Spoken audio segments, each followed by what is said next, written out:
अस्सलातु वस्सलामु अलैका या रसूल अल्लाह, अस्सलातु वस्सलामु अलैका या हबीब अल्लाह, अस्सलातु वस्सलामु अलैका या नूर अल्लाह, सल्लल्लाहु तआला अलैका वसल्लम। अल्लाहुम्मा अफ्तह अलैना हिकमतक वंशुर अलैना रहमतक या ज़ल जलाली वल इकराम। अऊज़ु बिल्लाहि मिनश शैतानिर रजीम। बिस्मिल्लाहिर रहमानिर रहीम। फ़बिमा रहमतिम मिनल्लाहि लिंत लहुम वलौ कुंत फ़ज़्ज़न गलीज़ल क़ल्बि लंफ़ज़्ज़ू मिन हौलिक फ़अफ़ु अन्हुम वस्तग़फ़िर लहुम वशाविरहुम फ़िल अम्र फ़इज़ा अज़मत फ़तवक्कल अलल्लाह इन्नल्लाह युहिब्बुल मुतवक्किलीन। सदक़ल्लाहुल अज़ीम। अज़ीज़ान मिल्लत इस्लामिया, मैंने जिस आयत करीमा को तिलावत किया वो पारा नंबर 4 सूरह आले इमरान की आयत नंबर 159 है। अल्लाह रब्बुल इज़्ज़त इरशाद फरमाता है, तो ए हबीब, अल्लाह की कितनी बड़ी मेहरबानी है कि आप उनके लिए नरम दिल हैं, और अगर आप तुर्श मिजाज सख्त दिल होते तो ये लोग जरूर आपके पास से भाग जाते। तो आप उनको माफ फरमाते रहो और उनकी मगफिरत की दुआ करते रहो, और कामों में उनसे मशवरा लेते रहो। फिर जब किसी बात का पुख्ता इरादा कर लो तो अल्लाह पर भरोसा करो, बेशक अल्लाह तवक्कुल करने वालों से मोहब्बत फरमाता है। अल्लाह पर भरोसा करने वालों से मोहब्बत फरमाता है। ये आयत करीमा का तर्जमा है। गज़वा उहद के अंदर जब वो अफरा तफरी मची और कुछ सहाबा वहाँ से भाग गए, जिसकी वजह से सरकार दो आलम सल्लल्लाहु अलैहि वसल्लम को नुकसान भी उठाना पड़ा, मुसीबतें सरकार पर आई, तकलीफ़ें उठानी पड़ी, सरकार ज़ख्मी भी हुए, दंदान मुबारक भी शहीद हुए। उसके बाद जब वो सहाबा वापस आए तो सरकार दो आलम सल्लल्लाहु अलैहि वसल्लम ने उन सहाबा से सख्ती से कलाम नहीं किया, बल्कि नरमी से गुफ्तगू फरमाई, उनसे नाराज़ भी नहीं हुए, नरमी से गुफ्तगू फरमाई और उन्हें माफ़ फरमा दिया, और अल्लाह रब्बुल इज़्ज़त ने भी उन्हें माफ़ फरमा दिया। तो सरकार दो आलम सल्लल्लाहु अलैहि वसल्लम की ये नरम दिली उन मुसलमानों पर जो थी, अल्लाह रब्बुल इज़्ज़त ने उसी नरम दिली की इस आयत में तारीफ़ फरमाई है। इस आयत में रसूल अकरम सल्लल्लाहु ताला अलैहि वसल्लम के अखलाक करीमा का बयान किया जा रहा है। हुजूर के बुलंद अखलाक का बयान है, हुजूर की अफ़्व दरगुज़र माफ़ फरमा देना, नरम दिली का बयान है। चुनांचे इरशाद फरमाया कि ए हबीब सल्लल्लाहु ताला अलैहि वसल्लम, अल्लाह ताला की आप सल्लल्लाहु अलैहि वसल्लम पर कितनी बड़ी रहमत है कि उसने आप सल्लल्लाहु अलैहि वसल्लम को नरम दिल, शफीक और रहीम व करीम बनाया है, और आप सल्लल्लाहु अलैहि वसल्लम के मिजाज में इस दर्जा लुत्फ़ व करम और शफ़क़त व रहमत पैदा फरमाई कि गज़वा उहद जैसे मौका पर आप सल्लल्लाहु अलैहि वसल्लम ने गज़ब का इजहार न फरमाया। हालांकि आप सल्लल्लाहु अलैहि वसल्लम को उस दिन किस कदर अज़ियत व तकलीफ पहुंची थी, मगर सरकार नाराज नहीं हुए, गम व गुस्सा का इजहार नहीं फरमाया। और अगर आप सल्लल्लाहु अलैहि वसल्लम सख्त मिजाज होते, अगर सरकार सख्ती से पेश आते, सख्त मिजाज होते, मेल और बर्ताव में सख्ती से काम लेते, तो ये लोग आप सल्लल्लाहु अलैहि वसल्लम से दूर हो जाते, यानी ये लोग सहाबा आपसे दूर हो जाते। तो ए हबीब सल्लल्लाहु अलैहि वसल्लम, आप उनकी गलतियों को माफ़ कर दें और उनके लिए दुआए मगफिरत फरमा दें, ताकि आप सल्लल्लाहु अलैहि वसल्लम की सिफारिश पर अल्लाह ताला भी उन्हें माफ़ फरमा दे। अब हुजूर के अफ़्व दरगुज़र और खुल्क़ अज़ीम के हवाले से चंद रिवायतें हैं, आप समात फरमा लें कि अल्लाह के रसूल सल्लल्लाहु अलैहि वसल्लम लोगों के साथ किस कदर नरम दिल थे और आपका अखलाक कितना अजीम था। अल्लाह रब्बुल इज़्ज़त ने आपके अफ़्व दरगुज़र के मुतालिक कुरान में इरशाद फरमाया, वक़्फ़िद जनाहक लिमनित्तबअक मिनल मुअमिनीन, जिन मुसलमानों ने आपकी पैरवी की उनके लिए अपनी रहमत के बाजू झुका दीजिए। इसी तरीके से एक और आयत में अल्लाह ने इरशाद फरमाया, खुदिल अफ़्व वअमुर बिल मारूफ वअमुर बिल उर्फ़ि वअरिद अनिल जाहिलीन, माफ़ करना इख्तियार कीजिए, नेकी का हुक्म दीजिए और जाहिलों से एराज़ कीजिए। एक और आयत में अल्लाह ने इरशाद फरमाया, लक़द जाअकुम रसूलुम मिन अनफुसिकुम अज़ीज़ुन अलैहि मा अनित्तुम हरीसुन अलैकुम बिल मुमिनीन रऊफ़ुर रहीम, बेशक तुम्हारे पास तुम में से एक अजीम रसूल आ गए हैं जिन पर तुम्हारा मशक्क़त में पड़ना बहुत दुश्वार है, जो तुम्हारी आसानी पर बहुत हरीस हैं और ईमान वालों पर बहुत शफीक और बहुत मेहरबान हैं। इसी तरीके से हुजूर के अखलाक के बारे में अल्लाह ने इरशाद फरमाया, इन्नका लअला खुलुक़िन अज़ीम, बेशक आप बहुत अजीम खुल्क पर फाइज हैं। अब अहादीस में आप सल्लल्लाहु अलैहि वसल्लम के अखलाक और नरम दिली के हवाले से चंद रिवायतें हैं। हज़रत अबू हुरैरा रदियल्लाहु ताला अन्हु बयान करते हैं कि एक शख्स ने रसूल अल्लाह सल्लल्लाहु अलैहि वसल्लम से तकाजा किया, यानी आप सल्लल्लाहु अलैहि वसल्लम से उसने कर्ज का, वो कर्ज खा था, कभी आपको दिया होगा, उसने उसका मुतालबा किया, तकाजा किया और बहुत बदकलामी की, यानी उसने बातचीत करने में बदकलामी से पेश आया। आपके असहाब ने उसको मारने का इरादा किया तो आपने फरमाया उसको छोड़ दो, क्योंकि साहिबे हक के लिए बात करने की गुंजाइश होती है, क्योंकि वो साहिबे हक है तो हक वाले को बात करने की गुंजाइश होती है। और एक ऊंट खरीद कर उसका हक अदा कर दो, सरकार ने ये इरशाद फरमाया कि उसका एक ऊंट खरीद करके उसे अदा कर दो। सहाबा ने कहा कि इस वक्त जो ऊंट दस्तयाब है उसके ऊंट से अफजल है, यानी उसका जो ऊंट था वो उससे कमतर था, फिलहाल जो हमारे पास दस्तयाब ऊंट हैं वो उसके ऊंट से अफजल है।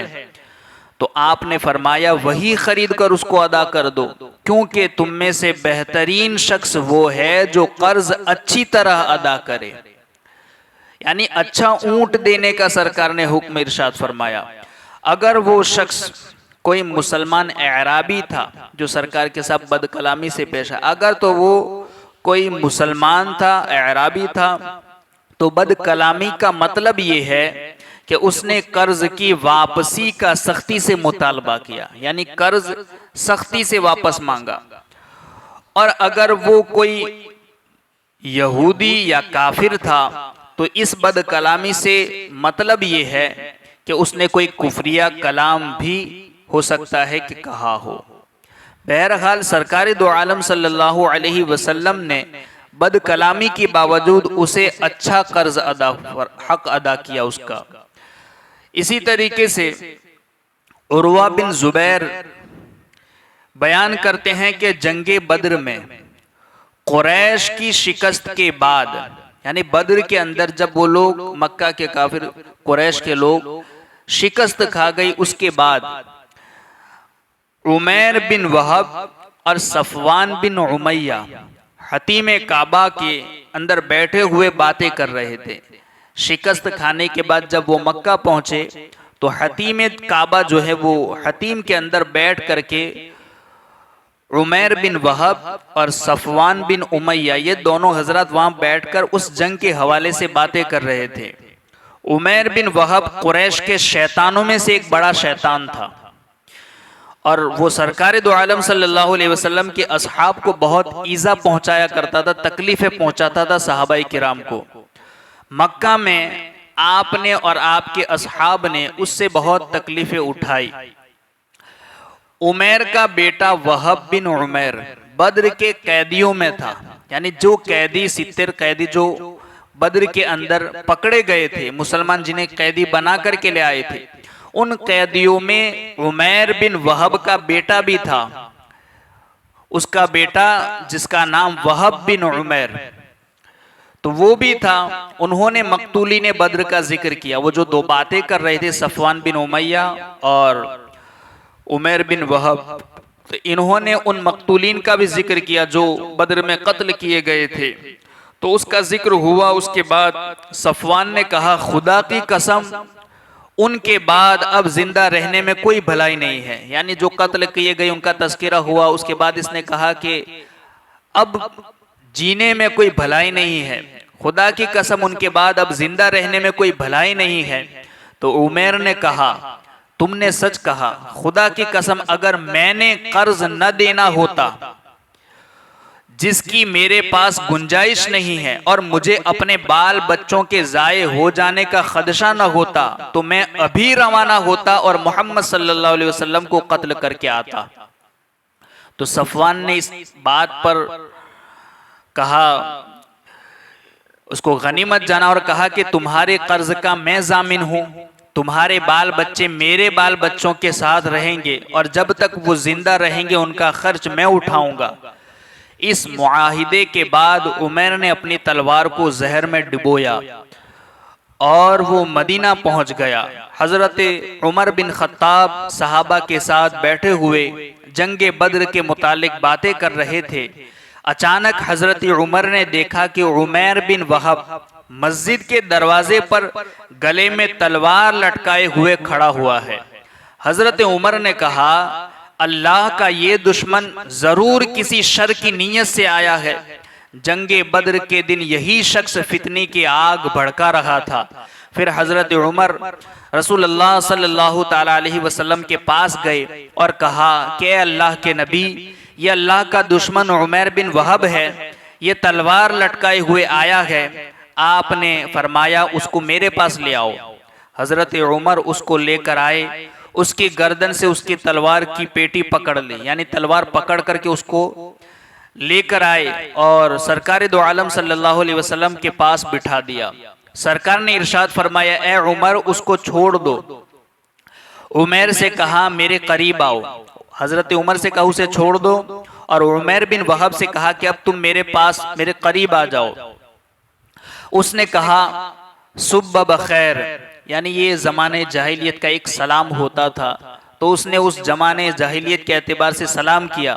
सरकार दो आलम सल्लल्लाहु अलैहि वसल्लम ने इरशाद फरमाया, हमारा इस्लाम तुम्हारे सलाम से बेहतर है और वही अहले जन्नत का सलाम है।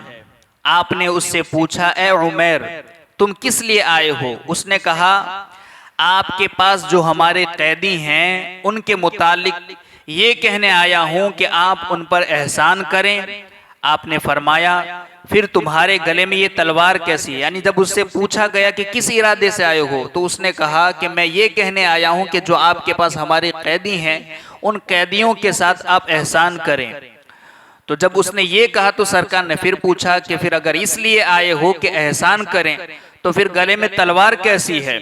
तो उसने कहा कि इन तलवारों के लिए खराबी हो, उन्होंने हमसे कौन सी मुसीबत दूर कर दी है।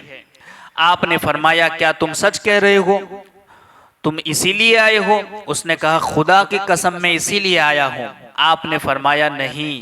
यानी सरकार तो गैबदां थे, जानते थे कि वो किस इरादे से आया है। सरकार ने फरमाया, तुम इसलिए नहीं आए हो, नहीं, बल्कि तुम और सफवान बिन उमैया सहने काबा में बैठे हुए थे। तुमने मकतूली ने बद्र का जिक्र किया, फिर तुमने कहा अगर मुझ पर कर्ज और बच्चों की जिम्मेदारी न होती तो मैं अभी रवाना हो जाता और मोहम्मद को कत्ल करके आता। ये सारी बात सरकार ने उसे बताई कि तुमने इस तरीके से सहने काबा में बैठ करके बातें की थी और फिर सफवान इस शर्त पर तुम्हारे कर्ज और तुम्हारे बच्चों की कफालत का जामिन हो गया कि तुम मुझे कत्ल कर दोगे, और तुम्हारे इस इरादे के पूरा होने के दरमियान अल्लाह हाइल हो गया, यानी अल्लाह ने तुम्हें इस इरादे में कामयाबी नहीं दी। ये सुनकर उमैर ने बेसाख्ता कहा, मैं गवाही देता हूं कि आप अल्लाह के रसूल हैं। या रसूल अल्लाह, पहले हम आसमानी खबरों और वही के मुतालिक आपकी तकजीब करते थे, और ये ऐसी खबर है कि जिसके मौका पर मेरे और सफवान के सिवा और कोई मौजूद नहीं था। यानी ये ऐसी बातें हैं कि जब ये बातें हो रही थी तो मैं था और सफवान बिन उमैया था, और हम दोनों के अलावा तीसरा कोई नहीं था। तो यकीनन जब आप ये बातें जानते हैं तो आप अल्लाह के रसूल सल्लल्लाहु अलैहि वसल्लम हैं। मेरे और सफवान के सिवा कोई मौजूद नहीं था। खुदा की कसम मुझे यकीन है कि आपको ये बात सिर्फ अल्लाह ने बताई है। अल्लाह का शुक्र है जिसने मुझे इस्लाम की हिदायत दी। उसने कलमा शहादत पढ़ा। नबी करीम सल्लल्लाहु अलैहि वसल्लम ने फरमाया, ये तुम्हारा दीनी भाई है, यानी सहाबा से फरमाया ये तुम्हारा दीनी भाई है, उसको कुरान की तालीम दो, उसके कैदी को आज़ाद कर दो।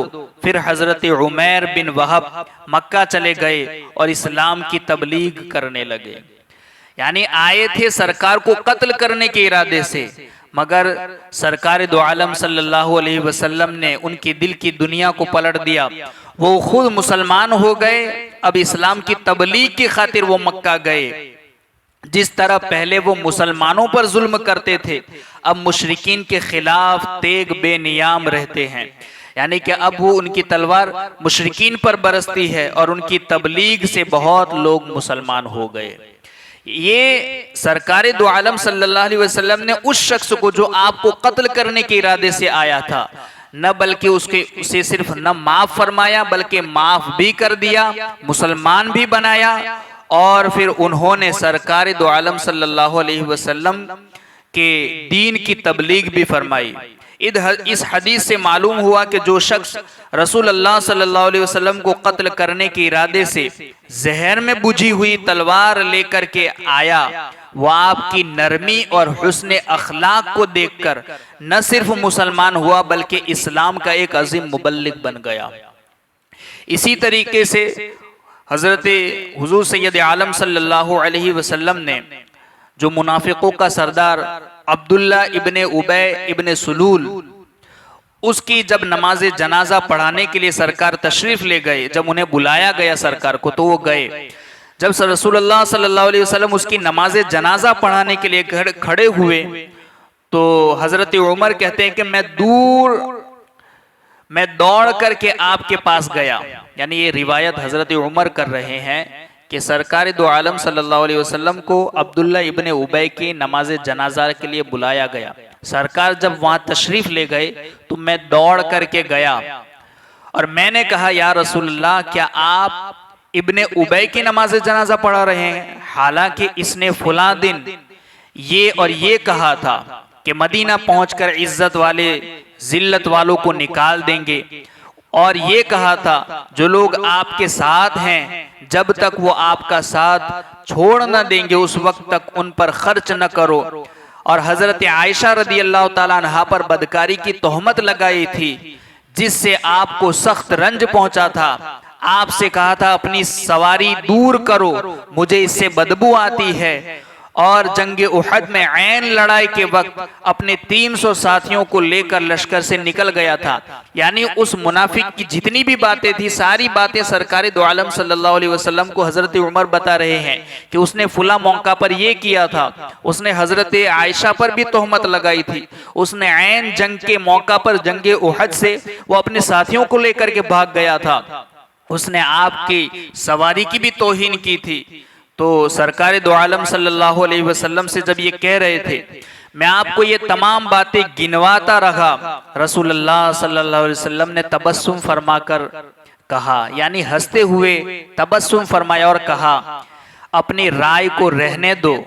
जब मैंने बहुत इसरार किया, यानी हजरत उमर कहता है मैंने बहुत इसरार किया, तो आपने फरमाया मुझे इख्तियार दिया गया है कि इस्तिगफार करूं या ना करूं। सो मैंने इस्तिगफार करने को इख्तियार कर लिया। अगर मुझे ये इल्म होता कि अगर मैंने 70 मर्तबा से ज्यादा इस्तिगफार किया तो इसकी मगफिरत कर दी जाएगी, अगर मुझे ये इल्म होता कि मैं 70 से ज्यादा मर्तबा अगर इस्तिगफार करूं तो इसकी मगफिरत कर दी जाएगी, तो मैं 70 मर्तबा से ज्यादा इस्तिगफार करता। हजरत उमर बयान करते हैं फिर रसूलुल्लाह सल्लल्लाहु अलैहि वसल्लम ने उसकी नमाज जनाजा पढ़ाई। हालांकि इसके हवाले से जब सरकार से पूछा गया तो आपने फरमाया, यानी उसकी नमाज जनाजा पढ़ाने के हवाले से सरकार से पूछा गया तो सरकार ने इरशाद फरमाया, मेरी कमीज और उस पर मेरी नमाज जनाजा उससे अल्लाह के अजाब को दूर नहीं कर सकती। उसमें हिकमत थी कि सरकार ने ये नमाज जनाजा क्यों पढ़ाई। इरशाद फरमाते हैं कि मेरी कमीज और उस पर मेरी नमाज जनाजा उससे अल्लाह के अजाब को दूर नहीं कर सकती, और बेशक मुझे ये उम्मीद है कि मेरे इस अमल से उसकी कौम के 1000 आदमी इस्लाम ले आएंगे। मेरे इस अमल से 1000 आदमी इसकी कौम में से इस्लाम के अंदर दाखिल हो जाएंगे। तो जैसे आपने नरमी के साथ हुस्न अखलाक को देखकर आपने ये जो अमल किया, तो आपकी इस नरमी और हुस्न अखलाक को देखकर अब्दुल्ला इब्ने उबय की कौम के 1000 आदमी दामन इस्लाम में दाखिल हो गए और इस्लाम ले आए। तो ये है सरकार दो आलम सल्लल्लाहु अलैहि वसल्लम की नरमी और हुस्न अखलाक। इसी तरीके का एक और वाकया है, बस सुन ले, बहुत लुत्फ अंदोज वाकया है हजरत वहशी का, कि हजरत वहशी बिन हरब एक सहाबी रसूल हैं, जुबैर बिन मुतइम के गुलाम थे, और एक कौल ये भी है कि ये हारिस बिन आमिर की बेटी के गुलाम थे। तो हारिस बिन आमिर की बेटी ने उनसे कहा, यानी हजरत वहशी से कहा, जब वो इस्लाम नहीं लाए थे उस वक्त की बात है, कि उनसे कहा मेरा बाप जंगे बद्र में कत्ल कर दिया गया था, अगर तुमने, यानी वहशी से कह रहे हैं कि अगर तुमने सैयदना मोहम्मद सल्लल्लाहु अलैहि वसल्लम, हजरत हमजा या अली बिन अबी तालिब, इन तीनों में से किसी एक को कत्ल कर दिया तो तुम आजाद हो। वो उनके गुलाम थे, तो कहा कि अगर इन तीनों में से किसी एक को अगर तुम कत्ल कर दोगे तो तुम आजाद हो। तो जंगे उहद में वहशी ने हजरत सैयदना अमीर हमजा रदी अल्लाह ताला अन्हु को कत्ल कर दिया था, और उस कत्ल से रसूलुल्लाह सल्लल्लाहु अलैहि वसल्लम को बहुत अजियत पहुंची थी, क्योंकि हजरत अमीर हमजा रदी अल्लाह ताला अन्हु से सरकार बहुत मोहब्बत फरमाते थे और सबसे अजीज चचा थे। तो आपको बहुत अजियत पहुंची थी। जब रसूलुल्लाह सल्लल्लाहु अलैहि वसल्लम ने मक्का फतेह किया तो ये जान के खौफ से ताइफ भाग कर चले गए। हजरत वहशी जान के खौफ से ताइफ भाग करके चले गए थे। फिर एक वफ्द के साथ आकर रसूलुल्लाह सल्लल्लाहु अलैहि वसल्लम से मुलाकात की और कलमा पढ़कर मुसलमान हो गए इस्लाम कबूल करने के बाद। और उनका ये वाकया एक अजीब तरीके का पेश किया जाता है। फरमाया कि रसूलुल्लाह सल्लल्लाहु अलैहि वसल्लम ने हजरत हमजा के कातिल वहशी को बुलाया और उनको इस्लाम की दावत दी। जब वो आए तो सरकार ने उन्हें बुलाया और इस्लाम की दावत दी। वहशी ने कहा, ए मोहम्मद सल्लल्लाहु अलैहि वसल्लम, आप मुझे किस तरह अपने दीन की दावत दे रहे हैं। यानी अब देखिए ये कितनी शर्तें रख रहे हैं और सरकार हर शर्त को पूरा करते हैं। हालांकि इनसे सरकार बहुत ज्यादा नाराज थे कि उन्होंने सरकार दो आलम सल्लल्लाहु अलैहि वसल्लम के अजीज चचा हजरत अमीर हमजा को कत्ल कर दिया था, मगर फिर भी सरकार की नरमी देखें कि उन्हें बुलाया, इस्लाम की दावत दी। वहशी ने कहा, ए मोहम्मद, आप मुझे किस तरह अपने दीन की दावत दे रहे हैं, हालांकि मैंने शिरक किया है, कत्ल किया है, जिना किया है। तो आप सल्लल्लाहु अलैहि वसल्लम के सामने उन्होंने ये आयत भी पढ़ी कि आप तो ये कहते हैं कि वल्लज़ीना ला यदऊना मअल्लाहि इलाहन आखर वला यक़्तुलून अन-नफ्स अल्लती हर्रमल्लाहु इल्ला बिल-हक़। यानी कि वो जो आयत है सूरह फुरकान की आयत नंबर 68 और 69 और 68 और 69, जो लोग अल्लाह के साथ किसी दूसरे माबूद की इबादत नहीं करते, जिस शख्स के कत्ल को अल्लाह ने हराम किया है उसको कत्ल नहीं करते मगर हक के साथ, मसलन यानी किसास के साथ, और जिना नहीं करते, और जो शख्स ऐसा करेगा वो सजा पाएगा। क़यामत के दिन उसके अजाब को दोगुना कर दिया जाएगा और उस अजाब में हमेशा जिल्लत के साथ रहेगा। ये हजरत वहशी हुजूर के सामने ये पेश कर रहे हैं कि आप तो ये कहते हैं और मैंने ये सारे गुनाह किए, मैंने शिर्क भी किया है, मैंने कत्ल भी किया है, मैंने जिना भी किया है। जब वहशी ने ये कहा तो अल्लाह ताला ने नबी करीम सल्लल्लाहु अलैहि वसल्लम पर आयत नाजिल फरमाई कि इल्ला मन ताब व आमन व अमिल अमलन सालिहन फउलाइका युबद्दिलुल्लाहु सय्यिआतिहिम हसनात व कान अल्लाहु गफूरर रहीमा। लेकिन जो मौत से पहले तौबा कर ले और ईमान ले आए और नेक काम करे तो अल्लाह उन लोगों की बुराइयों को नेकियों से बदल देगा और अल्लाह बहुत बख्शने वाला बेहद रहम फरमाने वाला है। अल्लाह ने ये आयत नाजिल फरमाई जब हजरत वहशी ने वो कहा कि मैंने ये गुनाह किए हैं, तो अल्लाह ने ये आयत नाजिल फरमाई। वहशी ने कहा, ए मोहम्मद सल्लल्लाहु अलैहि वसल्लम, ये बहुत सख्त शर्त है क्योंकि इसमें ईमान लाने से पहले के गुनाहों का जिक्र है। हो सकता है मुझसे ईमान लाने के बाद गुनाह हो जाएं,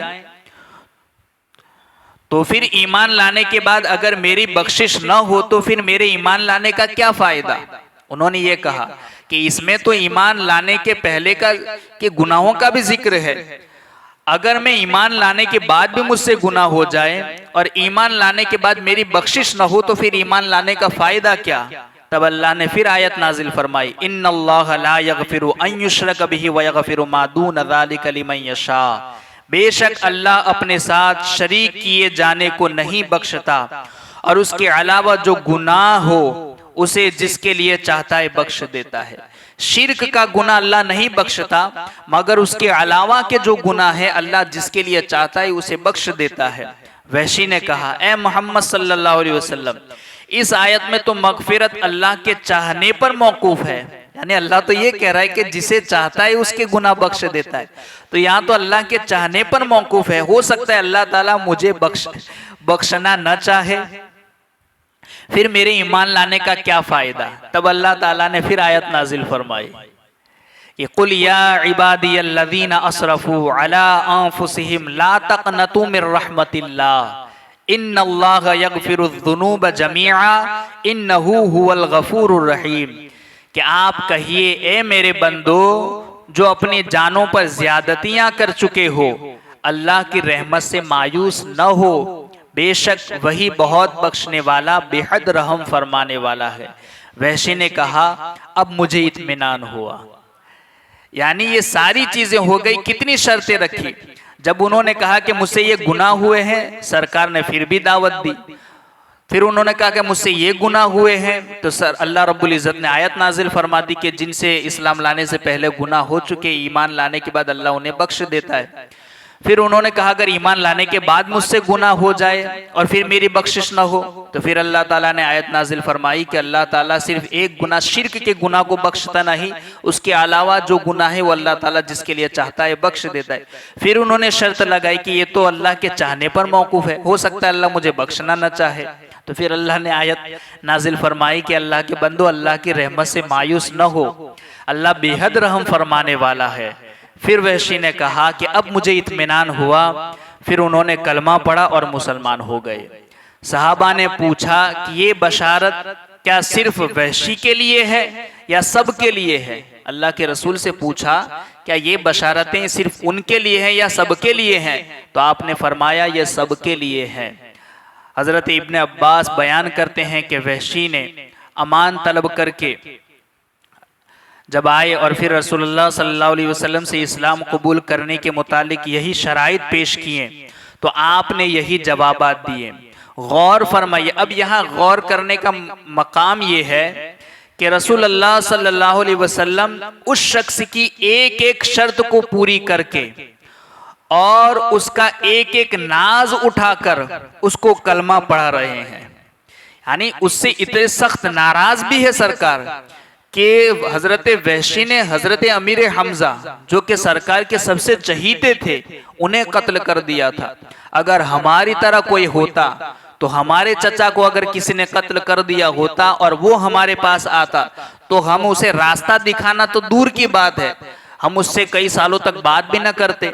मगर ये सरकार दो आलम सल्लल्लाहु अलैहि वसल्लम की नरमी और हुस्न अखलाक देखें कि जिन्होंने हजरत अमीर हमजा को कत्ल कर दिया, उनके ईमान लाने पर सरकार ने कितनी मेहनतें की कि उनकी हर एक शर्त को पूरा किया, उनके नाज को उठाकर उनको कलमा पढ़ाकर जन्नत का रास्ता दिखाया। जो आपके इंतहाई अजीज चचा का कातिल था, अगर कोई शख्स हमारे किसी अजीज रिश्तेदार को कत्ल करके हमसे दुनिया की किसी जगह का रास्ता पूछे, सरकार ने तो उन्हें जन्नत का रास्ता दिखाया, मगर हमारी तरह कोई होता और हमारे किसी रिश्तेदार को कत्ल करके हमारे पास आता और हमसे किसी जगह का रास्ता पूछता, तो हम उससे बात करना भी गवारा नहीं करते। तो उनके ज़र्फ की अजमत का क्या कहना, जो ऐसे शख्स का एक एक नखरा पूरा करके उसे जन्नत का रास्ता दिखा रहे हैं। तो इसी तरीके से और भी बहुत सारे सरकार दो आलम सल्लल्लाहु अलैहि वसल्लम के अफ़्व और दरगुजर के बारे में हदीस है। जैसे एक मर्तबा हुजूर सल्लल्लाहु अलैहि वसल्लम की बेटी हजरत ज़ैनब रदी अल्लाह ताला अन्हा के हवाले से ये है कि एक शख्स ने उन्हें नेज़ा मारा पीठ के अंदर, जिसकी वजह से सरकार दो आलम सल्लल्लाहु अलैहि वसल्लम की जो ये बेटी थी हजरत ज़ैनब, वो उस वक्त हामिला थी, हमल से थी। तो इस नेज़ा मारने की वजह से वो हमल साकित हो गया। मगर फिर भी जब वो हुजूर की बारगाह में आया और इस्लाम लाने के लिए कलमा पढ़ करके मुसलमान हुआ था, सरकार ने उसे भी माफ फरमा दिया। सरकार दो आलम सल्लल्लाहु अलैहि वसल्लम की रहमदिली, नरम दिली और हुस्न अखलाक को जगह जगह अल्लाह ने कुरान में बयान फरमाया है।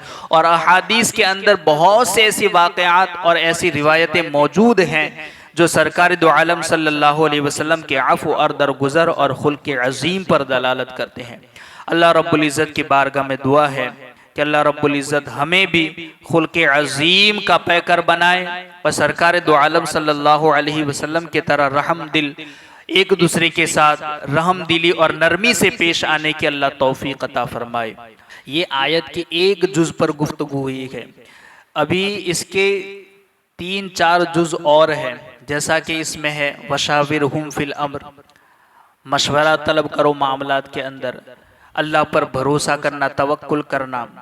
तो ये सारी चीज़ें इंशाअल्लाह आगे आएगी। आप हज़रात ज़रूर इसे समाअत करने के लिए रोज़ाना यहाँ हाज़िर दें। अल्लाह रब्बुल इज़्ज़त इरशाद फरमाता है, तो ए हबीब, अल्लाह की कितनी बड़ी मेहरबानी है कि आप उनके लिए नरम दिल हैं, यानी अपने सहाबा के लिए। और अगर आप तुर्श मिजाज या सख्त दिल होते तो ये लोग ज़रूर आपके पास से भाग जाते। तो आप उनको माफ़ फरमाते रहो और उनकी मग़फ़िरत की दुआ करते रहो और कामों में उनसे मशवरा लेते रहो। उनको माफ़ करते रहो, उनके लिए मग़फ़िरत की दुआ करते रहो और कामों में उनसे मशवरा करते रहो, लेते रहो। फिर जब किसी बात का पुख्ता इरादा कर लो, मशवरा करने के बाद जब राय मुत्तफिक हो जाए, किसी बात का तुम पुख्ता इरादा कर लो, तो फिर अल्लाह पर भरोसा करो, बेशक अल्लाह तवक्कुल करने वालों से मोहब्बत फरमाता है। यानी मशवरा करने के बाद जब किसी बात पर मुत्तफिक हो जाओ तो उस मामले के, उस मशवरे पर भरोसा न करो, बल्कि उस पर राजी होने के बाद अल्लाह पर भरोसा करो, क्योंकि अल्लाह तवक्कुल करने वालों पर को पसंद फरमाता है और उनसे अल्लाह मोहब्बत फरमाता है। कल जैसा कि हमने इस आयत करीमा के अंदर सरकार दो आलम सल्लल्लाहु ताला अलैहि वसल्लम के अफ़्व दरगुजर और हुस्न अखलाक के ताल्लुक से कुछ रिवायतें समाअत फरमाई थी कि अल्लाह के रसूल सल्लल्लाहु अलैहि वसल्लम अपने सहाबा के लिए या अपने दुश्मन के लिए भी कितने ज़्यादा नरम दिल थे और किस तरीके से हुस्न अखलाक के साथ उनके साथ पेश आते थे। यहाँ पर भी हुजूर की नरमी के हवाले से कुछ आयतें हैं और रिवायतें जिक्र की गई हैं। अल्लाह रब्बुल इज़्ज़त कुरान मजीद में इरशाद फरमाता है, खुदिल अफ़्व वअमुर बिल उर्फ़ वअरिद अनिल जाहिलीन। माफ़ करना इख्तियार कीजिए, नेकी का हुक्म दीजिए और जाहिलों से एराज़ कीजिए। इसी तरीके से अल्लाह के रसूल सल्लल्लाहु अलैहि वसल्लम के बारे में अल्लाह ने इरशाद फरमाया, वल याफ़ू वल यस्फ़हू अला तुहिब्बून अन यग़फ़िरल्लाहु लकुम। और अहले फ़ज़्ल को चाहिए कि वो माफ़ कर दें और दरगुजर करें। क्या तुम ये पसंद नहीं करते कि अल्लाह तुम्हें बख्श दे?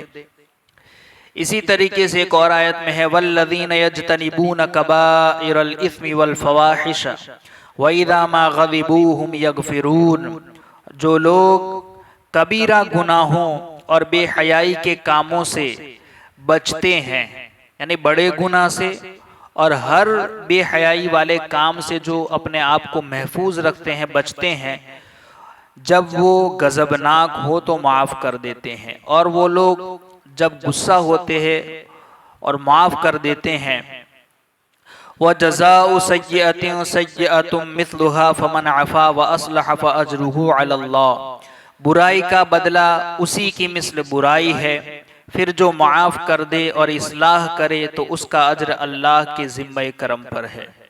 यानी अगर कोई बुराई करेगा तो उसका बदला बुराई है, मगर कोई अगर किसी के साथ बुरा हो फिर भी अगर वो उसे माफ़ कर दे तो अल्लाह रब्बुल इज़्ज़त के यहाँ उसका बड़ा मर्तबा है। वलमन सबरा व गफ़रा इन्न ज़ालिका लमिन अज़्मिल उमूर। और अलबत्ता जो सब्र करे और माफ़ कर दे तो यकीनन ज़रूर ये हिम्मत वालों के कामों में से है। क्योंकि एक रिवायत में ये भी है कि पहलवान वो नहीं जो किसी को पछाड़ दे, बल्कि पहलवान वो है जो किसी को ऊपर काबू पाने के बावजूद उसे माफ़ फरमा दे। अब देखिए, माफ़ करने के हवाले से कुछ हदीसें हैं। हज़रत अबू हुरैरा बयान करते हैं कि सरकार दो आलम सल्लल्लाहु अलैहि वसल्लम ने इरशाद फरमाया, सदका माल में कमी नहीं करता, सदका देने से माल कम नहीं होता, सदका माल में कमी नहीं करता, बंदे के माफ़ करने से अल्लाह उसकी इज्जत ही बढ़ाता है, इज्जत घटती नहीं है। अगर कोई किसी को माफ़ करता है तो हमेशा उसकी इज्जत बढ़ती है। बंदे के माफ़ करने से अल्लाह उसकी इज्जत ही बढ़ाता है। और जो शख्स भी अल्लाह की रज़ा के लिए आजिज़ी करता है, नरमी करता है, तो उसका दर्जा बुलंद करता है, तो अल्लाह रब्बुल इज़्ज़त उसे बहुत बुलंद मर्तबा अता फरमाता है। अब इस हदीस के अंदर जो इज्जत बढ़ाने का जिक्र किया गया है उसमें दो चीजें हैं।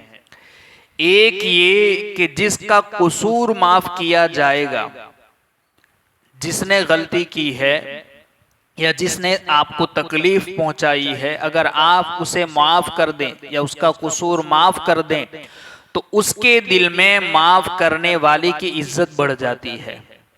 ये जो कहान है कि अल्लाह उसकी इज्जत बढ़ाता है, तो ये दो चीजों में, दो जगहों पर है। एक तो ये कि जिसको माफ किया जा रहा है उसके दिल में माफ करने वाले की इज्जत बढ़ जाती है, और दूसरा ये कि अल्लाह ताला आखिरत में माफ करने वाले की इज्जत बढ़ाएगा।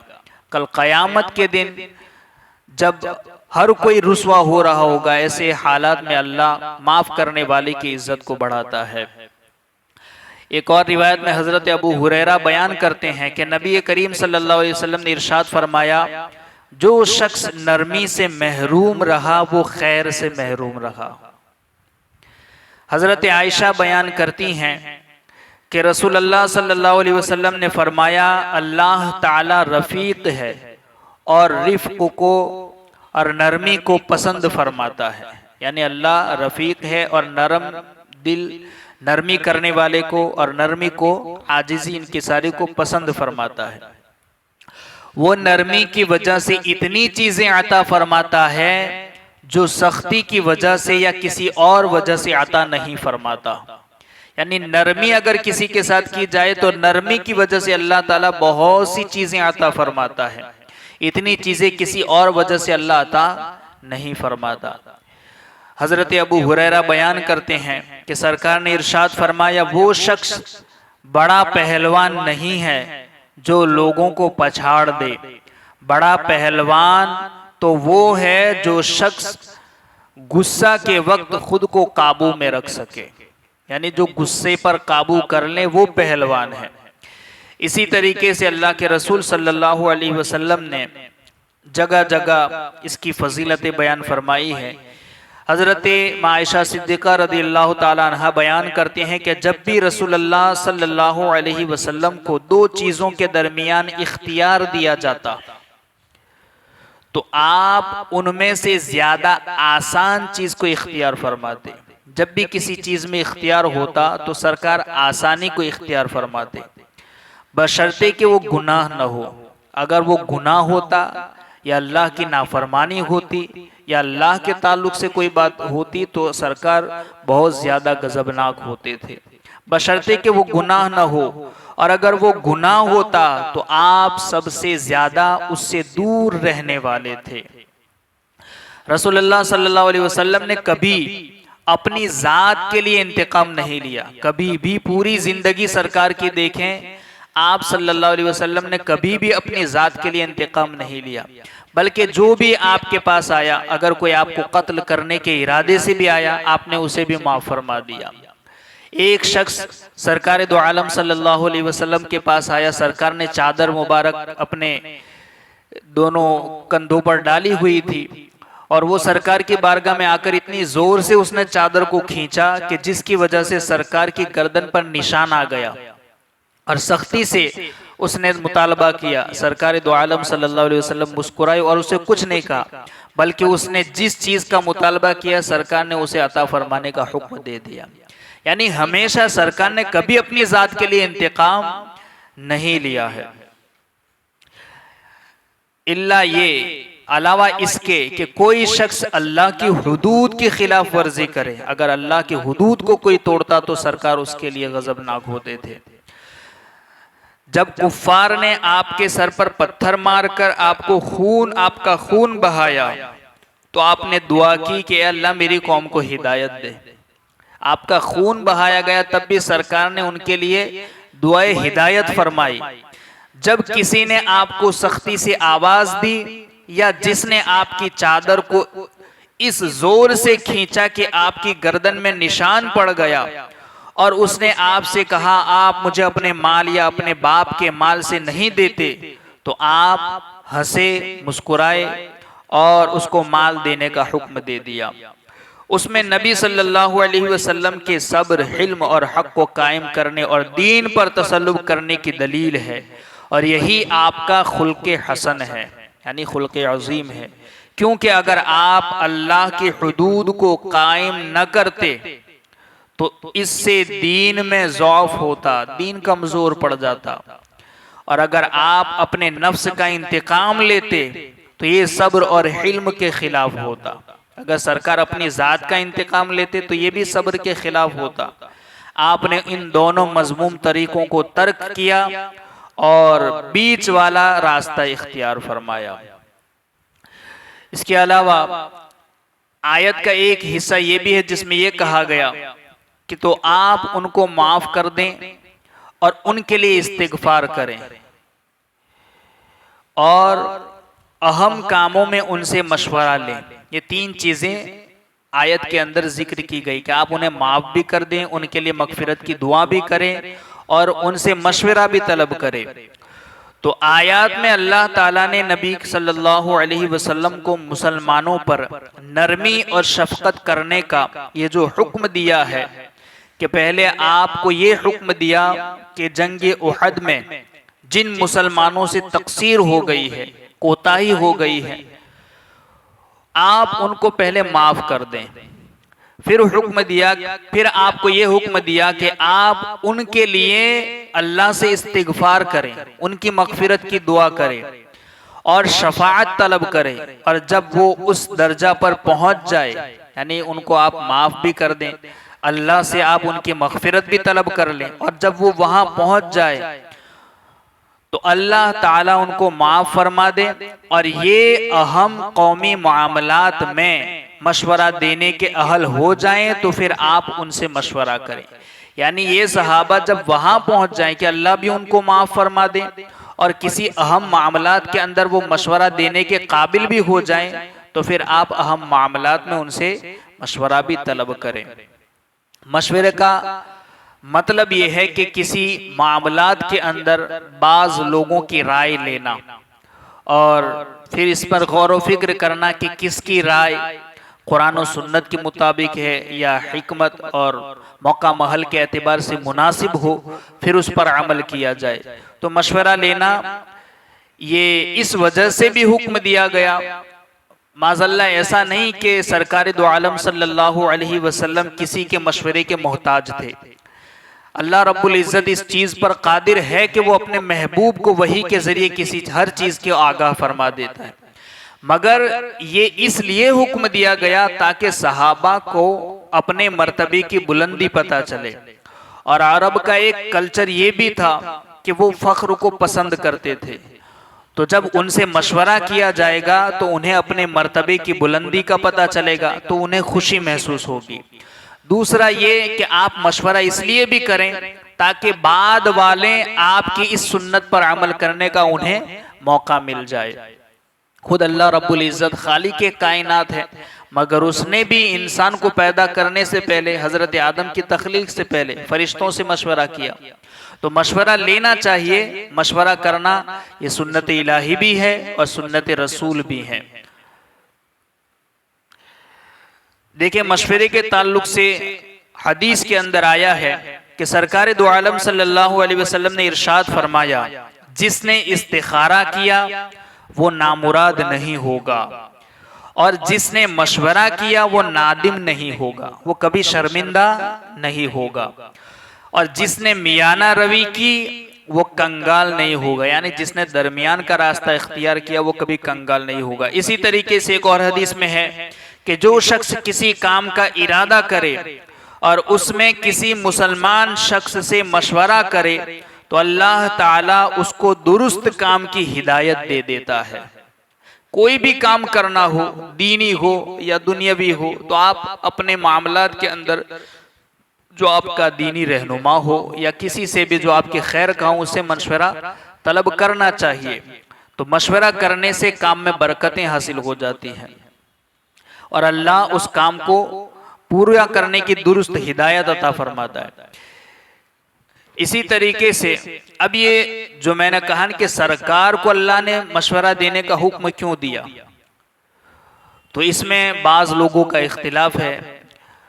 कुछ उलमा ये कहते हैं कि नबी को किन उमूर में अपने असहाब से मशवरा करने का अल्लाह ताला ने हुक्म दिया है, तो बाज का कहना यह है कि उसका ताल्लुक जंगी चालों से है, यानी जंग के मामलात हो, जंग के अंदर कौन सा हीला हरबा अपनाया जाए, तो इन मामलात के अंदर सहाबा से मशवरा करने का हुक्म है। जंगी चालों से है इसका ताल्लुक, जब दुश्मन का सामना हो तो उसका मुकाबला करने के लिए किस तरीके पर अमल किया जाए। तो हो सकता है कि जंग के मामलात के लिए अल्लाह रब्बुल इज़्ज़त ने हुजूर को यह मशवरा दिया हो कि अपने सहाबा से मशवरा करो, या जैसा कि हसन बसरी और दीगर लोगों ने इस हवाले से ये फरमाया है कि जिन मामलात में अल्लाह ताला ने नबी करीम सल्लल्लाहु अलैहि वसल्लम पर वही नाजिल नहीं की, उनमें आपको अपने सहाबा से मशवरा करने का हुक्म दिया है। यानी जिन मामलात के हवाले से अल्लाह ने वही नाजिल नहीं फरमाई, उन मामलात में अल्लाह ने मशवरा करने का हुक्म दिया है। इस वजह से नहीं कि अल्लाह और उसके रसूल को उनके मशवरे की हाजत है, ऐसा नहीं कि इनके सरकार को या अल्लाह को सहाबा के मशवरे की हाजत है या ज़रूरत है, ऐसा नहीं, बल्कि मशवरा इसलिए है कि उनको मशवरे की तालीम दी जाए कि अहम मामलात में मशवरा करना चाहिए और उनको मशवरे की फजीलत का इल्म हो। आपके बाद आपकी उम्मत मशवरा करने में आपकी इक्तिदा और इत्तिबा करे। तो इसमें हिकमत ये है जो मशवरा करने का हुक्म दिया गया है। पहली चीज तो ये कि अल्लाह रब्बुल इज़्ज़त और उसका रसूल किसी के मशवरे के मोहताज नहीं है, मगर ये मशवरे का हुक्म इसलिए है ताकि बाद वालों को मशवरे की अहमियत पता चले और वो भी किसी मामलात के अंदर अपने मामला में मशवरा करे ताकि अल्लाह रब्बुल इज्जत सुन्नत पर अमल करने का उन्हें सवाब अता फरमाए।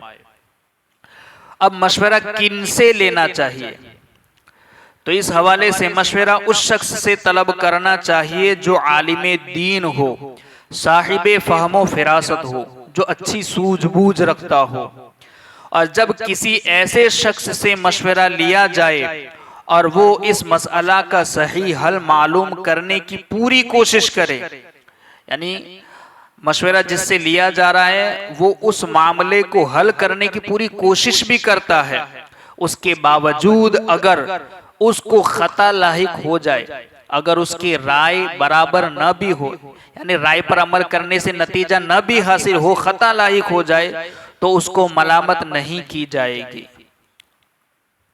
हजरत सहल बिन साद साइदी ने सरकार दो आलम सल्लल्लाहु अलैहि वसल्लम की से रिवायत किया, वो कहते हैं जो बंदा मशवरा ले वो कभी बदबख्त नहीं होता, जो भी मशवरा करता है वो कभी बदबख्त नहीं होता। और जो बंदा खुद राय हो, यानी जो अपनी राय को अहमियत देता हो, खुद राय खुद पसंदी वाला हो, तो और दूसरों के मशवरों से मुस्तगनी हो, दूसरों के मशवरे की जरूरत ना समझता हो, तो वो कभी नेक बख्त नहीं होता। बाज़ उलमा ने कहा कि किसी तजर्बाकार शख्स से मशवरा लेना चाहिए, क्योंकि तुमको ऐसी चीज वो बतलाएगा जिसमें वो ज्यादातर कामयाब रहा होगा। और ये भी है कि मशवरा लेने में तजर्बाकार लोगों का मशवरा लेना चाहिए, क्योंकि जो जिसको तजर्बा होगा तो वो अपने तजर्बे के एतबार से वो मशवरा देगा जिसमें उसको ज्यादातर कामयाबी मिली होगी। तो बहरहाल इन तमाम चीजों से मशवरे की अहमियत का हमें पता चलता है। तो सरकार दो आलम सल्लल्लाहु अलैहि वसल्लम को अल्लाह रब्बुल इज्जत ने जो ये हुक्म दिया कि पहले आप उनको माफ फरमा दें और माफ कर देने के बाद फिर उनकी मगफिरत की दुआ फरमाए, और जब वहां तक पहुंच जाए, यानी आप माफ भी कर दें, उनके लिए इस्तिगफार भी कर दें, और जब वो अल्लाह उन्हें माफ भी कर दें, उनकी मगफिरत भी फरमा दें और वो मशवरा देने के काबिल भी हो जाए, तो फिर आप अहम मामलात में उनसे मशवरा भी तलब करें ताकि उन्हें अपनी बुलंदी की और बुलंद मर्तबे का पता चले। अल्लाह रब्बुल इज़्ज़त हमें कही सुनी बातों पर अमल की तौफीक अता फरमाए। इस आयत के चंद गोशों पर हम गुफ्तगू कर चुके हैं, जैसा कि हम ये सुन चुके कि इस आयत में अल्लाह रब्बुल इज़्ज़त ने हुजूर सैयद आलम सल्लल्लाहु तआला अलैहि वसल्लम के हुस्न अखलाक, आपकी नरमी और अफ़्व दरगुज़र के हवाले से हुजूर की तारीफ बयान फरमाई है। और फिर वशाविरहुम फिल अम्र, हम इस हवाले से भी सुन चुके कि मशवरा करना, इसकी फजीलतें क्या है, मशवरा करने वाले के लिए बशारतें क्या है। और ख़ुद हुजूर की उम्मत में अगर कोई उम्मती किसी के साथ नरमी करता है, किसी को माफ़ कर देता है, तो उसके लिए बशारतें क्या है। अगर कोई बंदा किसी को माफ़ कर देता है तो अल्लाह उसकी इज़्ज़तें बढ़ा देता है, आखिरत में उसकी इज़्ज़त बढ़ा देता है। जिसे माफ़ किया है उसके दिल में उसकी इज़्ज़त बढ़ जाती है। और मशवरा करने के लिए अगर कोई किसी नेक बंदे से मशवरा करता है तो अल्लाह रब्बुल इज़्ज़त उसे सही हल की तरफ उसकी रहनुमाई फरमाता है, उसे के काम को दुरुस्त तरीके से पूरा करने की तरफ अल्लाह हिदायत फरमा देता है। तो बरकतें हैं मशवरे में। अब इस आयत का एक आखिरी जुज़ है कि फ़इज़ा अज़म्त फ़तवक्कल अलल्लाह, जब तुम किसी काम का पुख्ता इरादा कर लो, अज़्म कर लो, फ़तवक्कल अलल्लाह, तो अल्लाह पर तवक्कुल करो। क्यों? इन्नल्लाह युहिब्बुल मुतवक्किलीन, क्योंकि बेशक अल्लाह तवक्कुल करने वालों को पसंद फरमाता है। जब आप किसी काम का अज़्म कर लें तो अल्लाह पर तवक्कुल करें, बेशक अल्लाह तवक्कुल करने वालों को महबूब रखता है। यानी हुजूर सैयद आलम सल्लल्लाहु ताला अलैहि वसल्लम को अल्लाह ने जो ये इरशाद फरमाया कि महबूब आप अपने सहाबा को माफ फरमा दें, उनके लिए इस्तिगफार करें, उनकी बख्शिश की दुआएं करें, और जब अल्लाह उन्हें माफ फरमा दें और आप भी माफ फरमा दें, फिर जब वो उस मकाम को पहुंच जाए तो वशाविरहुम फिल अम्र, फिर उनसे आप मशवरा तलब करें मामलात के अंदर। और जब मामला यानी मशवरे के बाद जब किसी काम का पुख्ता इरादा हो जाए तो अब अल्लाह रब्बुल इज्जत पर तुम भरोसा करो, तवक्कुल करो। किसी काम के को करने का पुख्ता इरादा करना, इसको अज़्म कहते हैं। फ़इज़ा अज़मता, तो अल्लाह पर भरोसा करने में यानी जब किसी काम का तुम अज़्म कर लो, इरादा कर लो, तो उस पर अल्लाह पर भरोसा करो उस काम के पूरा होने में। इस आयत का मतलब ये है कि जब आप अपने असहाब से मशवरा करके किसी काम का अज़्म कर लें तो उस मशवरे पर तवक्कुल न करें, यानी जो मशवरा हुआ है उस पर तवक्कुल न करें बल्कि अल्लाह ताला पर तवक्कुल करें। इससे हमें भी ये सबक मिलता है कि हम ज़ाहिरी असबाब का इस्तेमाल करें, मगर ज़ाहिरी जो असबाब हैं उन असबाब पर भरोसा न करें, बल्कि उन असबाब का इस्तेमाल करके उसके नतीजे के मामले में अल्लाह की ज़ात पर भरोसा करें। तो जब आप अल्लाह ताला पर तवक्कुल करके किसी काम का अज़्म कर लें तो फिर उस काम से रुजू न करें, यानी फिर उस काम से वापस न फिरें। जैसा कि जंग उहद के मामले में जब सबसे पहले मशवरा तलब किया गया तो कई सहाबा ऐसे थे जो पुख्ता थे, यानी कि उम्र में बड़े थे। उनका मशवरा ये था और राय ये थी कि जंग जो है वो शहर में रहकर लड़ी जाए, शहर से बाहर जाकर न लड़ी जाए। मगर जो नौजवान सहाबा थे, मुसलमान थे, उन्होंने ये राय दी थी कि मदीने से बाहर निकल कर के जंग की जाए। तो अब इस पर सरकार दो आलम सल्लल्लाहु अलैहि वसल्लम ने इनकी राय को कबूल फरमाया और खुद सरकार दो आलम सल्लल्लाहु अलैहि वसल्लम अपने हुजरे में गए और जंग के जो लिबास था, जंगी लिबास पहनकर बाहर तशरीफ लाए। तो फिर उन्हें ये एहसास हुआ, जो सहाबा थे उन्होंने अपनी राय को वापस ले लिया, यानी उन्होंने बाहर जाकर जंग करने की राय दी थी, तो अब ये कहने लगे कि हम अपनी राय से रुजू करते हैं। तो फिर सरकार दो आलम सल्लल्लाहु अलैहि वसल्लम ने उनकी बात नहीं मानी और उन्होंने आपसे माजरत की, यानी सहाबा ने माजरत की और अपनी राय से रुजू कर लिया। तो नबी ने फिर फरमाया कि जब नबी हथियार पहन ले तो बगैर जंग किए उसके लिए हथियार उतारना नाजायज है, यानी जायज नहीं है। नबी जब हथियार पहन ले तो बगैर जंग किए हथियार उतारना नबी के लिए जायज नहीं है। यही इस आयत पर अमल है, यानी कि अब ये हुक्म दिया जा रहा है कि जब पहले मशवरा करके राय पुख्ता हो जाए, इरादा हो जाए, तो अब उस काम से फिर रुजू न करें। जैसे कि इन सहाबा ने किया कि राय तो पहले दे दी, इस पर पुख्ता इरादा भी हो गया, मगर बाद में फिर जब एहसास हुआ तो उन्होंने अपनी राय से, अपने मशवरे से रुजू कर लिया। तो अल्लाह यही हुक्म दे रहा है कि जब किसी काम का पुख्ता इरादा कर लो मशवरे के बाद, तो फिर अल्लाह की जात पर भरोसा करो और रुजू न करो।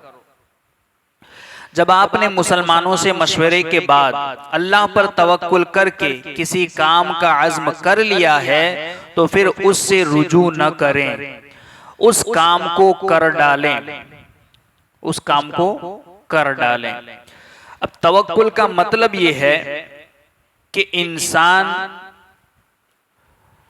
अपने आप को अल्लाह के सुपुर्द कर दे या अपने काम को अल्लाह के सुपुर्द कर दे। बल्कि एक तवक्कुल की एक तारीफ तो ये भी की गई कि इंसान अपने आप को अल्लाह की बारगाह में ऐसे पेश कर दे जैसे कि एक मुर्दा गुस्ल देने वालों के हाथ में होता है, कि गुस्ल देने वाले उसे जिस तरीके से उलटते हैं, पलटते हैं, बिल्कुल इसी तरीके से अपने आप को अल्लाह की बारगाह में पेश कर दे। यह है तवक्कुल करना। अब इसका ये मतलब भी नहीं कि इंसान रिस्क का मामला हो, बीमारी का मामला हो तो बिल्कुल बेबस, यानी कोई ज़ाहिरी असबाब इस्तेमाल ही ना करें और बिल्कुल अल्लाह पर भरोसा कर दें कि रिस्क भी अल्लाह दे, अल्लाह ने वादा फरमाया है तो मैं घर में बैठा रहा हूँ, रिस्क मुझे यहाँ मिलेगा।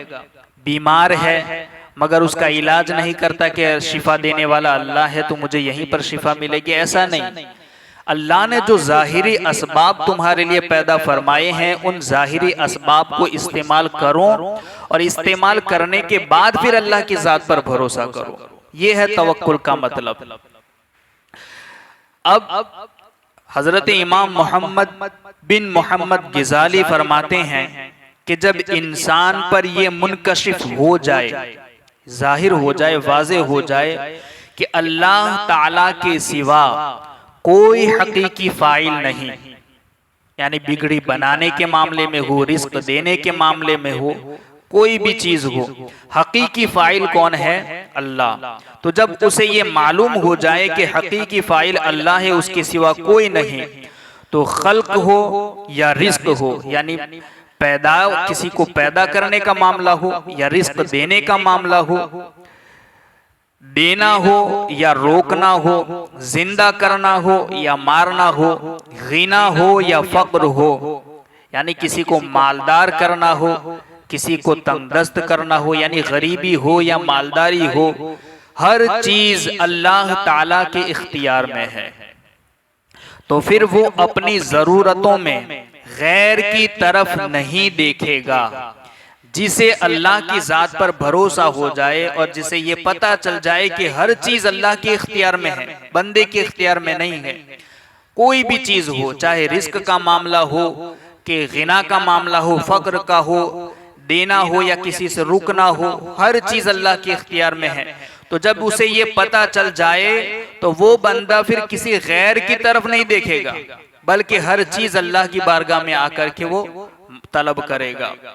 उसके दिल में उसी का खौफ होगा, उसी से उम्मीद होगी और उसी पर भरोसा होगा और उसी पर एतमाद होगा, क्योंकि सिर्फ वही मुस्तकिल फाइल है और बाकी चीजें उसके मुसख्खर और ताबे हैं। बाकी जितनी भी चीजें हैं वो सब अल्लाह के ताबे हैं। आसमान और जमीन में से कोई जर्रा खुद ब खुद हरकत नहीं कर सकता और जो शख्स सब्जा और फसल की पैदावार में, यानी खेती बाड़ी करने वाले के मामले में, कि जो शख्स सब्जा हो या खेती बाड़ी के मामले में फसल की पैदावार में बादल, बारिश और हवाओं पर एतमाद करता है, वो फाइले हकीकी से गाफिल है और फाइले हकीकी अल्लाह की जात है। ये सारी चीजें असबाब हैं मगर हकीकी फाइल कौन है? अल्लाह की जात है। एक किस्म के, और ये ऐसा करने वाला कि हवाओं पर, बादलों पर, बारिश पर भरोसा करने वाला अगर अल्लाह की जात पर भरोसा नहीं करता और इन चीजों पर भरोसा करता है तो ये एक किस्म का शिर्क है और ये एक किस्म के शिर्क में मुबतला है। ये कौन कह रहा है? इमाम मोहम्मद बिन मोहम्मद गिजाली अलैहिर्रहमा इह्या उल-उलूम में फरमाया। तो तवक्कुल का माना ये नहीं कि इंसान अपने आप को, अपनी मसाई को महमूल छोड़ दे, यानी बिल्कुल तर्क कर दे, कोशिश ही न करे, मेहनत ही न करे, जैसा कि बाज़ जाहिल कहते हैं। तो अपने आप को बिल्कुल तर्क कर देना ये तवक्कुल का माना नहीं है। अगर ऐसा होता तो अल्लाह ताला अपने हबीब को अपने असहाब से मशवरा करने का हुक्म न देता, बल्कि तवक्कुल ये है कि इंसान असबाबे ज़ाहिरा की रियायत करे लेकिन दिल से उन असबाब पर एतमाद न करे, बल्कि अल्लाह ताला की नुसरत, उसकी ताईद, उसकी हिमायत पर एतमाद करे। ज़ाहिरी असबाब पर अमल करके दिल के अंदर अल्लाह की ताईद पर भरोसा करे, अल्लाह पर एतमाद रखे, उन असबाब पर भरोसा न करें, उनसे एराज करें।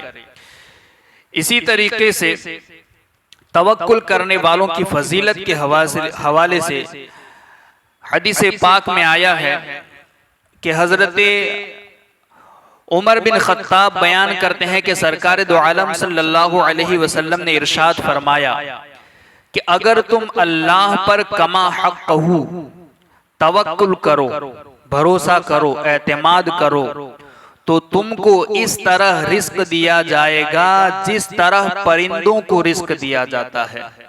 यानी कि परिंदे सुबह जब निकलते हैं तो भूखे निकलते हैं, मगर जब शाम को वापस लौटते हैं तो सैराब होकर पेट भर के लौटते हैं। हजरत अब्दुल्ला इब्ने मसऊद बयान करते हैं कि सरकार दो आलम सल्लल्लाहु अलैहि वसल्लम ने इरशाद फरमाया, जिस शख्स को तंगी और फक्र लाहिक हो और वो उसको लोगों के सामने पेश करे तो उसका फक्रो फाका खत्म नहीं होगा, और जिस शख्स को फक्रो लाहिक हो और वो अल्लाह के सामने अपनी हाजत बयान करे तो करीब है कि अल्लाह उसको जल्द या बदेर रिस्क अता फरमाएगा। यानी कि जिसको तंगी लाहिक हो और वो तंगी और अपने फक्र फाका को लोगों के सामने पेश करता है, लोगों के सामने अपनी जरूरतों को पेश करता है, तो फिर ऐसे शख्स का फक्र फाका खत्म नहीं होगा, तंगी खत्म नहीं होगी, बल्कि जो अपनी तंगी को अल्लाह की बारगाह में आकर के पेश करता है और अल्लाह से तलब करता है तो करीब है कि ऐसे शख्स को अल्लाह जल्द या बदेर उसे रिस्क अता फरमाएगा। इसी तरीके से फरमाया, जो शख्स अल्लाह अज़्ज़ वजल की तरफ रुजू करता है अल्लाह ताला उसके हर मसला का जामिन हो जाता है, उसको वहां से रिस्क देता है जहां से उसका गुमान भी नहीं होता। और जो दुनिया की तरफ रुजू करता है, जो दुनिया पर एतमाद करते हुए दुनिया के पीछे भागता है, उसके बारे में कि अल्लाह ताला उसको दुनिया के सुपुर्द कर देता है। तो ये है तवक्कुल का मतलब कि इंसान अल्लाह की जात पर भरोसा करे, मगर उस पर भरोसा करते हुए जाहिरी असबाब को इस्तेमाल भी करे, चाहे दवा का मामला हो, चाहे रिस्क का मामला हो। जो अल्लाह ने जाहिरी असबाब पैदा फरमाए हैं उन असबाब को इस्तेमाल करना भी उसके लिए जरूरी है। जैसा कि इस हदीस से आपको पता चल जाएगा कि हजरत अनस बिन मालिक बयान करते हैं कि नबी करीम सल्लल्लाहु अलैहि वसल्लम के पास एक शख्स आया, उसने तंगी और फक्र की शिकायत की, यानी उसने अपनी तंगी की शिकायत की। उसने कहा, या रसूल अल्लाह सल्लल्लाहु अलैहि वसल्लम, मैं अपने घर वालों के पास से आया हूँ और मेरे पास कोई चीज नहीं जिसको मैं उनके पास लेकर जाऊं, हत्ता कि उनमें से बाज मर जाएंगे। यानी हालत यह है कि घर में कुछ नहीं है और मैं अपने घर वालों के पास से आया हूं और उनकी हालत यह है कि उनमें से बाज मर जाएंगे। आपने फरमाया, जाओ देख कर आओ घर में क्या चीजें हैं, कि जाओ फिर से अपने घर में देखो कि घर में क्या चीजें हैं, जो हो लेकर आओ। वो एक चादर और एक प्याला लेकर आया। उसने कहा, या रसूल अल्लाह, इस चादर के बाज हिस्से को हम बिछा लेते हैं और बाज को हम ओढ़ लेते हैं और इस प्याले से हम पानी पीते हैं। सरकार दो आलम सल्लल्लाहु अलैहि वसल्लम ने फरमाया, इनको मुझसे कौन एक दिरहम में खरीदेगा। यानी सरकार ने अपने सहाबा की तरफ मुखातब होकर फरमाया कि ये चादर और ये प्याला, इन दोनों को मुझसे कौन खरीदेगा एक दिरहम में। तो एक शख्स ने कहा, या रसूल अल्लाह सल्लल्लाहु अलैहि वसल्लम, मैं खरीदूंगा। तो सरकार ने फरमाया, एक दिरहम से ज्यादा कौन देगा। तो एक और शख्स ने कहा कि उनको मैं 2 दिरहमों में खरीदूंगा। आपने उस शख्स से फरमाया कि 1 दिरहम से, यानी वो दे दिया, वो 2 दिरहम ले लिए। तो फिर आपने उस शख्स से कहा कि 1 दिरहम से कुल्हाड़ी खरीद और दूसरे दिरहम से अपने अहल के लिए खाना खरीदो। उसने ऐसा ही किया। फिर वो सरकार दो आलम सल्लल्लाहु अलैहि वसल्लम की बारगाह में आया, कुल्हाड़ी खरीद कर और खाना खरीद कर सरकार की बारगाह में आया। खाना अपने घर वालों को दिया और कुल्हाड़ी लेकर के सरकार की बारगाह में आया। तो सरकार ने इरशाद फरमाया, जाओ जंगल में जाकर लकड़ियां काटो और 15 दिन से पहले मेरे पास ना आना। वो 15 दिन के बाद आया तो उसने कहा, मेरे पास 10 दिरहम हैं। आपने फरमाया, 5 दिरहम से अपने अहल के लिए ताम खरीदो, यानी खाना खरीदो, और 5 के से अपने अहल के लिए कपड़े खरीदो। उस शख्स ने कहा, या रसूल अल्लाह सल्लल्लाहु अलैहि वसल्लम, आपने मुझे जिस चीज का हुक्म दिया था उसमें अल्लाह ने मुझे बड़ी बरकत दी है। आपने फरमाया, तुम्हारा कसब और मेहनत करना इससे बेहतर है कि तुम कयामत के दिन आओ और तुम्हारे चेहरे पर सवाल करने की वजह से खराशें पड़ी हो। यानी कि जो दुनिया के अंदर मेहनत नहीं करता, कोशिश नहीं करता और दूसरों के सामने अपने हाथ को फैलाता है, सवाल करता है, तो सवाल करने वाले के बारे में ये है कि कल कयामत के दिन उसके चेहरे पर खराशें होगी। यानी कि नाखूनों की वजह से नोचा हुआ चेहरा जिस तरीके से होता है, ऐसी खराशें। तो इससे बेहतर है कि तू कयामत के दिन ऐसे उठाया जाता, अगर मेहनत करके कमाता और खाता, तो इससे बेहतर होता कि कयामत के दिन सवाल करने की वजह से तेरे चेहरे पर खराशें पड़ी हो। सवाल करना सिर्फ 3 शख्सों के लिए जायज है। कौन 3 शख्स? जो सख्त बीमार हो, या कर्ज में डूबा हुआ हो, या हलाकत खेज तंगी में मुब्तला हो, ऐसी तंगी के हलाक हो जाने का खतरा हो। ऐसे 3 शख्सों के लिए सिर्फ दस्ते सवाल फैलाना जायज है, उसके अलावा के लिए जायज नहीं है। अगर अल्लाह ताला ने तंदुरुस्ती दी है, हट्टे कट्टे जिस्म दिए हैं, तो मेहनत करनी चाहिए। जैसा कि ये सहाबी रसूल सरकार की बारगाह में आकर के सवाल किया, तो सरकार ने कहा, मेहनत करो, कुल्हाड़ी खरीदो और उससे मेहनत करके 15 दिन के बाद मेरे पास आना। तो ऐसी मेहनत करने वालों के बारे में अल्लाह रब्बुल इज्जत उनके रिस्क में भी बरकतें अता फरमाता है। अगर नीयतें सुथरी होती हैं तो अल्लाह बरकतें भी अता फरमा देता है।